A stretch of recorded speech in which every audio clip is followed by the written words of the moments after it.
Je vous fais un petit tutoriel pour vous aider au niveau du devoir maison. Donc par rapport au problème du pont de Bayonne, ce que vous pouvez faire, c'est repérer des coordonnées et essayer de déterminer les coefficients de la parabole.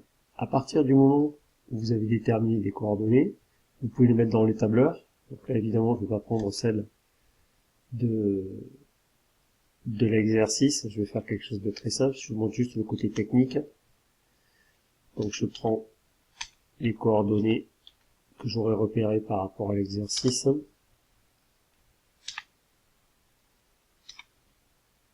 Ok. Bon, là, sans suspense, je vais obtenir la fonction carré, mais c'est juste le côté technique que je vais vous montrer. Je sélectionne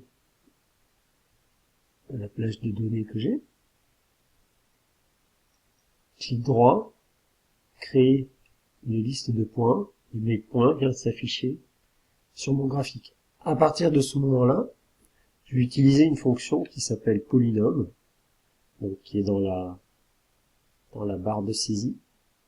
Ici, vous tapez polynôme, et le logiciel vous propose polynôme liste de points, c'est ce que vous faites. Il ne vous reste plus qu'à marquer le nombre des points qui sont là.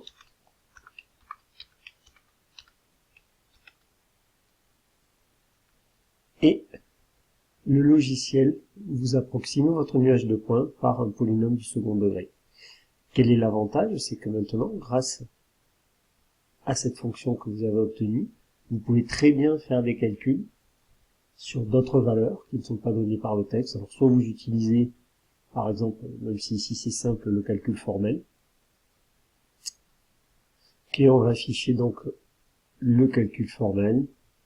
L'expression de ma fonction c'est f, je veux calculer par exemple f de 54, et il me donne directement le résultat. Voilà, ça devrait vous aider. Une fois que grâce à GeoGebra vous avez trouvé la hauteur du pont, il vous faut maintenant mettre tout ça en forme et rédiger mathématiquement et prouver la solution. Voilà, bon courage.